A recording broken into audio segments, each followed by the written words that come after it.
Munugode camp కార్యాలయంలో జననేత MLA Komatireddy Rajagopal Reddy పుట్టినరోజు వేడుకల్లో అంగరంగ వైభవంగా నిర్వహించడం జరిగింది. వందలాది మందిగా రక్తదానంతో పాటు ఇక్కడ మొత్తం అన్నదాన కార్యక్రమాన్ని కూడా ప్రారంభించడం జరిగింది. మనతో మాట్లాడడానికి ఎమ్మెల్యే రాజగోపాల్ రెడ్డి ఉన్నారు. ముందుగా బిగ్ టీవీ తరపున many happy returns of the day sir. Thank you Ramesh, thank you very much sir. చెప్పండి, ఇవంతా ఒక కొత్త కోలాహలం కొనపడుతుంది. నియోజకవర్గం అంతా కూడా ఇక్కడ తరలి వచ్చి రక్తదాన శిబిరాన్ని అన్నదాన కార్యక్రమాలు కూడా ప్రారంభిస్తున్నటువంటి పరిస్థితి. అంటే నేను జనరల్గా మామూలుగా అయితే పుట్టినరోజు వేడుకలకు దూరంగా ఉంటా, కానీ రక్తదానం అనేది చాలా మంచిది కాబట్టి మంచి ఉద్దేశంతో మా district youth Congress president Pramod అందరు కలిసి ఇది ప్లాన్ చేసిండ్రు. ఇది చాలా సక్సెస్ఫుల్గా అయింది.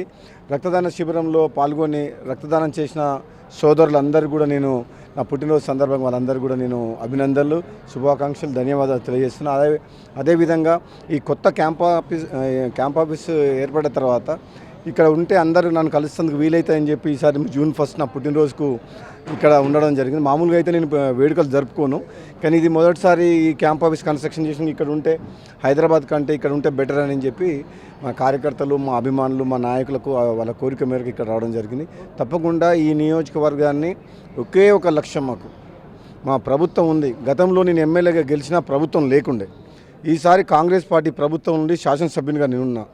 ఈ మునుగోడు నియోజకవర్గం కొన్ని ఏండ్ల తరబడి అంతకుముందుకున్న శాసనసభ్యుల పీరియడ్లో కానీ గవర్నమెంట్లో ఏం జరిగిందో నాకు తెలియదు, కానీ చాలా వెనుకబడిన ప్రాంతం. ఇప్పుడు ఈ ప్రాంతాన్ని మునుగోడు నియోజకవర్గాన్ని అభివృద్ధి చేయడమే ఒక ప్రధాన లక్ష్యంగా నేను ముందుకు పోతున్నా. మా నాయకులు, కార్యకర్తలు అందరూ కూడా ఈరోజు అందరూ కూడా అదే ఆశతో ఉన్నారు. ఇక్కడ ప్రజలు కూడా అదే ఆశతో ఉన్నారు. ఈసారి ప్రభుత్వం ఉంది కాబట్టి తప్పకుండా ఎమ్మెల్యే ఉన్నాడు కాబట్టి ఈ ప్రాంతం అభివృద్ధి చెందుతాను ఒక నమ్మకంతో ఉన్నారు కాబట్టి ఈ ప్రాంతాన్ని డెవలప్ చేయాలనే ఒక లక్ష్యంతో ముందుకు పోతున్నా.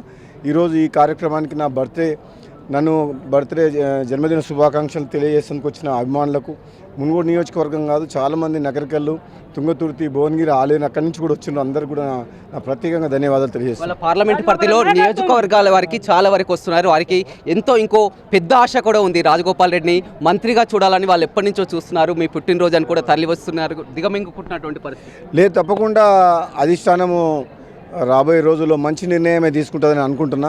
ఎందుకంటే నల్గొండ పార్లమెంటుకు కోమటిరెడ్డి వెంకటరెడ్డి గారు, ఉత్తమ్ కుమార్ రెడ్డి గారు ఇద్దరు మంత్రులు ఉన్నారు, ఇద్దరు సీనియర్లు.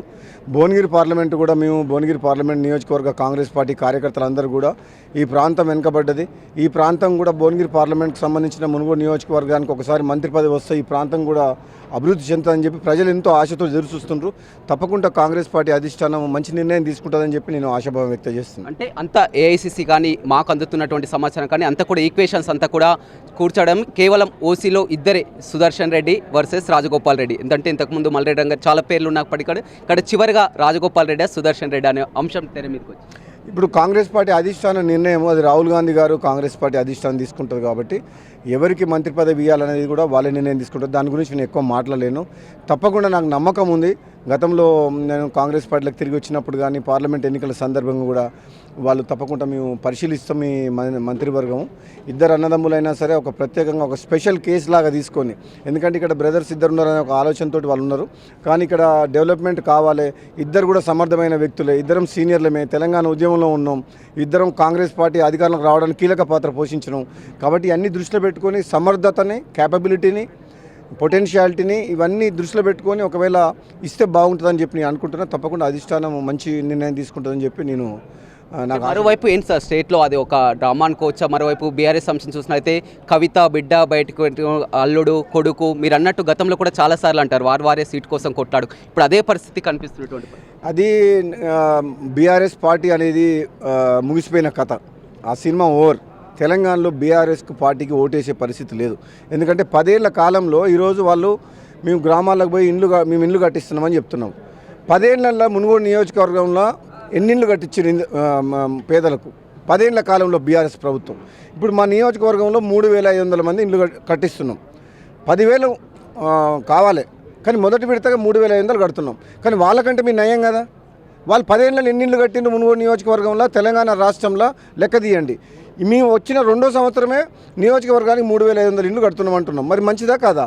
ఇవన్నీ ఏంటంటే మేము చేసే మంచి పనులను వాళ్ళు జీర్ణించుకోలేకపోతారు. కానీ గతంలో వాళ్ళు ప్రాజెక్టుల పేరు మీద లక్షల కోట్లు అప్పు తీసి ఆంధ్ర కాంట్రాక్టర్లకు జేబులు నింపిరు తప్పితే, రాష్ట్రాన్ని అప్పులపాలు చేసి తప్పితే కాంగ్రెస్ పార్టీ ప్రజాప్రభుత్వం, ప్రజాపాలన. రాబోయే రోజుల్లో కొంచెం ఆర్థిక పరిస్థితి బాగలేదు, కానీ రాబోయే రోజుల్లో తప్పకుండా ఏదైతే హామీలు ఇచ్చినామో అది నెరవేర్చడమే కాక తెలంగాణ రాష్ట్రాన్ని అప్పుల బారిన పడ్డ రాష్ట్రాన్ని గాడిలో పెట్టే ప్రయత్నం మేము చేస్తాం. ఈ ప్రభుత్వం తప్పకుండా సఫలీకృతం అవుతాం. ప్రజలు కూడా కొంచెం ఓపికతో ఎదురు చూడాలి.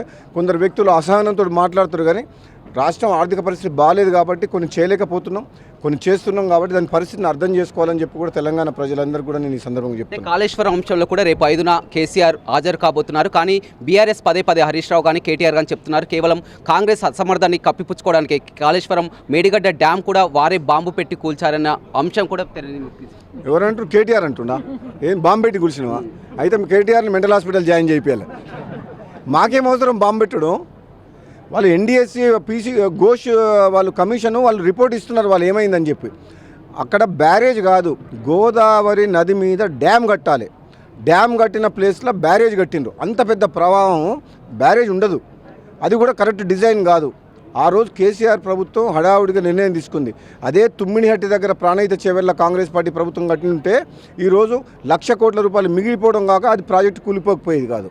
అన్నీ కేసీఆర్, ఆయనే ఇంజనీరు, ఆయనే ముఖ్యమంత్రి, ఆయనే అన్ని నిర్ణయాలు ఆయనే తీసుకోవడం వల్ల ఈరోజు రాష్ట్రం అప్పులపాలైంది, ప్రాజెక్టు కూలిపోయింది తప్పితే ఇంకోటి ఏం లేదు.